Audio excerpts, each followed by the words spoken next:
दोस्तों आप सभी का बहुत बहुत स्वागत है हमारे चैनल में। इस वीडियो के अंदर अभी हम लोग लूसेंट सामान्य ज्ञान इससे रिलेटेड जो है इम्पोर्टेंट 40+ क्वेश्चन इस वीडियो में देखने वाले हैं, जो कि आपके आने वाले एग्जाम से railway, group D, SSC, UP police, लेखपाल और आने वाले सभी प्रतियोगिता परीक्षा के लिए काफ़ी इम्पोर्टेंट है। तो दोस्तों आप इस वीडियो को बहुत ध्यान से लास्ट तक देखिए। चैनल पर आया है तो चैनल को सब्सक्राइब कर बेल आइकन यानी जो घंटी का निशान है उसे ज़रूर से ऑन कर दें। तो चलिए शुरू करते हैं। देखिए यहाँ पर हमारा पहला क्वेश्चन दिया गया है, प्रतिवर्ष बसंत के मौसम में ओजोन छिद्र डैश के ऊपर निर्मित होता है। प्रतिवर्ष बसंत के मौसम में ओजोन छिद्र डैश के ऊपर निर्मित होता है। तो ये अंटार्कटिका के ऊपर जो है निर्मित होता है। करेक्ट आंसर ऑप्शन ए हो जाएगा। इसके अलावा ओजोन परत की बात करें तो ओजोन परत की खोज किसने की थी? चार्ल्स फैबरी और हेनरी ब्यूसन ने। ओजोन परत की खोज किसने की थी? चार्ल्स फैबरी और हेनरी ब्यूसन ने किया था। ओजोन परत समताप मंडल में पाया जाता है, जो पराबैंगनी किरणों से हमारी रक्षा करता है। ओजोन परत की मोटाई किस में मापी जाती है? तो डाबसन यूनिट में। ठीक है, आपको याद रखना है ओजोन परत की जो मोटाई होती है वो किस में मापी जाती है? डाबसन यूनिट में मापी जाती है। क्वेश्चन नंबर 2 है, मानव शरीर की सबसे लंबी हड्डी कौन सी है? मानव शरीर की सबसे लंबी हड्डी कौन सी है? तो जांघ की हड्डी, जिसे फीमर बोला जाता है, ये मानव शरीर की सबसे लंबी हड्डी है। इसके अलावा मानव शरीर की सबसे छोटी हड्डी पूछा जाए तो सबसे छोटी हड्डी जो होती है वो स्टेपिस होती है, जो कि कान में पाई जाती है। क्वेश्चन नंबर, इसके अलावा मानव शरीर की बात करें तो मानव शरीर में कुल हड्डियों की जो संख्या होती है वो 206 हड्डियाँ होती है। मानव शरीर में दोनों पैरों में 60 हड्डियाँ होती है। ठीक है, एक पैर में 30 हड्डी और एक पैर में 30 हड्डी, दोनों पैरों को मिलाकर टोटल 60 हड्डियाँ जो है मानव शरीर के दोनों पैरों में होती है। पैर की उंगलियों में 14 हड्डी, तलवे में 5 हड्डी, एड़ी में 7 हड्डी, फीबर, टिबिया, फिबुला तथा पटेला, इनमें जो है एक एक हड्डी होती है। हाथ पैर की हड्डी अनुबंधी कंकाल का उदाहरण है। खोपड़ी, कशेरुक दंड, उरोस्ती एवं पसलियों की हड्डियों अक्षीय कंकाल का उदाहरण है। क्वेश्चन नंबर 3 है, निम्नलिखित में से कौन सा तत्व कमरे के ताप पर द्रव होता है? निम्नलिखित में से कौन सा तत्व कमरे के ताप पर द्रव होता है? तो करेक्ट आंसर ऑप्शन बी हो जाएगा, पारा। क्वेश्चन नंबर 4 है, इनमें से कौन सा संगठन जलवायु परिवर्तन के प्राकृतिक, राजनीतिक एवं आर्थिक प्रभाव के साथ साथ इसका उद्देश्यपरक वैज्ञानिक दृष्टिकोण प्रदान करता है? तो देखिए, ये है inter governmental panel on climate change. Inter governmental panel on climate change जो है ये जलवायु परिवर्तन के प्राकृतिक, राजनीतिक, आर्थिक प्रभाव के साथ साथ इसका उद्देश्यपरक वैज्ञानिक दृष्टिकोण प्रदान करता है। तो डी आंसर हो जाएगा। क्वेश्चन नंबर 5 है, निम्नलिखित में से कौन सा एक एस्टर है? कौन सा एक एस्टर है? तो करेक्ट आंसर सी हो जाएगा, CH3 COO C2H5। क्या है? एक एस्टर है। क्वेश्चन नंबर 6 है, कंप्यूटर शब्दावली के संदर्भ में DDL का पूर्ण रूप क्या है? DDL का फुल फॉर्म आपको बताना है इसमें। तो करेक्ट आंसर सी हो जाएगा, data definition language. Data definition language जो है DDL का फुल फॉर्म है। क्वेश्चन नंबर 7 है, DRDO द्वारा विकसित उस रोबोट का नाम क्या है जो खतरनाक वस्तुओं का पता लगाने, उन्हें नियंत्रित करने और नष्ट करने के लिए उपयोग में लाया जाता है? तो उस रोबोट का क्या नाम है? दक्ष। याद रखना है, दक्ष है। सी आंसर हो जाएगा। क्वेश्चन नंबर 8 है, इनमें से कौन सा विश्व का एकमात्र संचालित नाभिकीय रिएक्टर है जिसमें यूरेनियम 233 ईंधन का उपयोग किया जाता है? यूरेनियम 233 ईंधन का उपयोग किस में किया जाता है? तो ये कामिनी रिएक्टर में किया जाता है। ठीक है, कामिनी नाभिकीय रिएक्टर में किया जाता है। तो आंसर हो जाएगा ऑप्शन डी। क्वेश्चन नंबर 9 है, हमारे शरीर में प्रोटीन की कमी से कौन सा रोग होता है? प्रोटीन की कमी से हमारे शरीर में कौन सा रोग होता है? क्वाशियोरकर रोग होता है। क्वाशियोरकर, याद रखना है, डी आंसर हो जाएगा। इसके अलावा मरासमस नामक रोग की बात करें तो ये प्रोटीन की कमी से होता है। प्रोटीन बड़े जटिल और नाइट्रोजन युक्त यौगिक है जो पेप्टाइड बांड द्वारा जुड़ी एमिनो अम्ल की कई छोटी इकाइयों से मिलकर बना होता है। प्रोटीन शरीर के ऊतकों एवं अंगों की संरचना, क्रियाविधि तथा विनियमन हेतु आवश्यक है। प्रोटीन में कार्बन, हाइड्रोजन, ऑक्सीजन और नाइट्रोजन तत्व पाए जाते हैं। सामान्य अमीनो अम्ल की संख्या 20 है, जिसमें 9 आवश्यक तथा 11 अनावश्यक अमीनो अम्ल होते हैं। विटामिन सी की कमी से कौन सा रोग होता है? स्कर्वी रोग होता है। विटामिन B1 की कमी से बेरी होता है और विटामिन डी की कमी से जो है रिकेट्स रोग होता है। याद रखना है आपको। कंप्यूटर में CPU के 3 घटक डैश होते हैं। कंप्यूटर के CPU में 3 घटक डैश होते हैं। तो 3 घटक जो होते हैं कंट्रोल यूनिट, ALU और मेमोरी। कंट्रोल यूनिट, ALU और मेमोरी होते हैं। ठीक है, बी आंसर हो जाएगा। इसके अलावा CPU की बात करें तो देखिए इसका फुल फॉर्म क्या है? सेंट्रल प्रोसेसिंग यूनिट इसका फुल फॉर्म है। CPU को कंप्यूटर का मस्तिष्क कहा जाता है। कंट्रोल यूनिट यह घटक कंप्यूटर के सभी भागों के संचालन को नियंत्रित करता है। कंट्रोल यूनिट जो होता है यह घटक कंप्यूटर के सभी भागों के संचालन को नियंत्रित करता है। मेमोरी यूनिट यह घटक कार्य, निर्देश, डेटा और मध्यवर्ती परिणाम को स्टोर करना है। ALU की बात करें तो देखिए इसका फुल फॉर्म होता है arithmetic logic unit. Question number 11 है, माइक्रोफोन डैश रूपांतरित करता है। माइक्रोफोन डैश रूपांतरित करता है, तो करेक्ट आंसर डी हो जाएगा, ध्वनि ऊर्जा को विद्युत ऊर्जा। माइक्रोफोन जो है ध्वनि ऊर्जा को विद्युत ऊर्जा में रूपांतरित करता है। विद्युत ऊर्जा को ध्वनि ऊर्जा में बदलने वाली युक्ति लाउड स्पीकर है। विद्युत ऊर्जा को ध्वनि ऊर्जा में बदलने वाली युक्ति कौन सी है? लाउड स्पीकर है। विद्युत मोटर विद्युत ऊर्जा को यांत्रिक ऊर्जा में रूपांतरित करता है। डायनेमो यांत्रिक ऊर्जा को विद्युत ऊर्जा में रूपांतरित करता है। चार्ल्स बेबेज द्वारा डिजाइन किया गया पहला यांत्रिक कंप्यूटर का नाम कंप्यूटर किस नाम से जाना जाता है? चार्ल्स बेबेज द्वारा डिजाइन किया गया पहला यांत्रिक कंप्यूटर किस नाम से जाना जाता है? तो ये एनालिटिकल इंजन के नाम से जाना जाता है। करेक्ट आंसर ये हो जाएगा। चार्ल्स बेबेज की बात करें तो इनको जो है कंप्यूटर विज्ञान का जनक कहा जाता है। प्रथम इलेक्ट्रॉनिक कंप्यूटर ENIAC था। ENIAC का फुल फॉर्म क्या है? Electronic numerical integrator and computer. ENIAC का फुल फॉर्म है। एबेकस की बात करें तो ये गणितीय गणना हेतु प्रयुक्त एक प्राचीन उपकरण है। प्रतिरोध का SI मात्रक क्या है? प्रतिरोध का SI मात्रक क्या है? तो इसका SI मात्रक है ओम। करेक्ट आंसर सी हो जाएगा। राष्ट्रवाद के प्रचार के लिए समाचार पत्र अल हिलाल का प्रकाशन किसने आरंभ किया था? अल हिलाल का प्रकाशन किसने प्रारंभ किया था? मौलाना अबुल कलाम आज़ाद ने किया था। करेक्ट आंसर बी हो जाएगा। निम्नलिखित में से किस सेमी हाई स्पीड ट्रेन को ट्रेन 18 के नाम से भी जाना जाता है? तो करेक्ट आंसर बी हो जाएगा। वंदे भारत एक्सप्रेस को जो है ट्रेन 18 के नाम से भी जाना जाता है। वंदे भारत एक्सप्रेस की शुरुआत 17 फरवरी 2019 को दिल्ली से वाराणसी के बीच हुई थी। किस नदी को पीली नदी यानी येलो रिवर के नाम से जाना जाता है? पीली नदी के नाम से किस नदी को जाना जाता है? हंगाहो नदी को। हंगाहो याद रखना है। ये आंसर हो जाएगा। 17 है।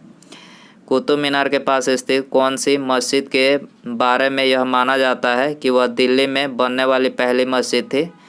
कुतुब मीनार के पास स्थित कौन सी मस्जिद के बारे में यह माना जाता है कि वह दिल्ली में बनने वाली पहली मस्जिद थी?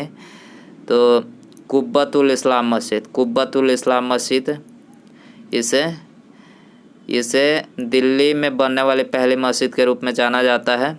कुब्बतुल इस्लाम मस्जिद का निर्माण दिल्ली सल्तनत के गुलाम राजवंश के संस्थापक कुतुबुद्दीन ऐबक ने किया था। 2.5 दिन का झोपड़ा अजमेर में स्थित है। इसका निर्माण कुतुबुद्दीन ऐबक ने ही किया था। निम्नलिखित में से किस भारतीय राज्य को 1972 तक नॉर्थ ईस्ट फ्रंटियर एजेंसी के रूप में जाना जाता है? निम्नलिखित में से किस भारतीय राज्य को 1972 तक नॉर्थ ईस्ट फ्रंटियर एजेंसी के रूप में जाना जाता है? तो ये अरुणाचल प्रदेश को जाना जाता है। करेक्ट आंसर ये हो जाएगा। मनुष्य में कितना लीटर खून होता है? मनुष्य में कितना लीटर खून होता है? 5 से 6 लीटर जो है खून होता है। करेक्ट आंसर बी हो जाएगा। किसे झीलों की नगरी कहा जाता है? किसे झीलों की नगरी कहा जाता है? तो उदयपुर को जो है झीलों की नगरी कहा जाता है। डी आंसर हो जाएगा।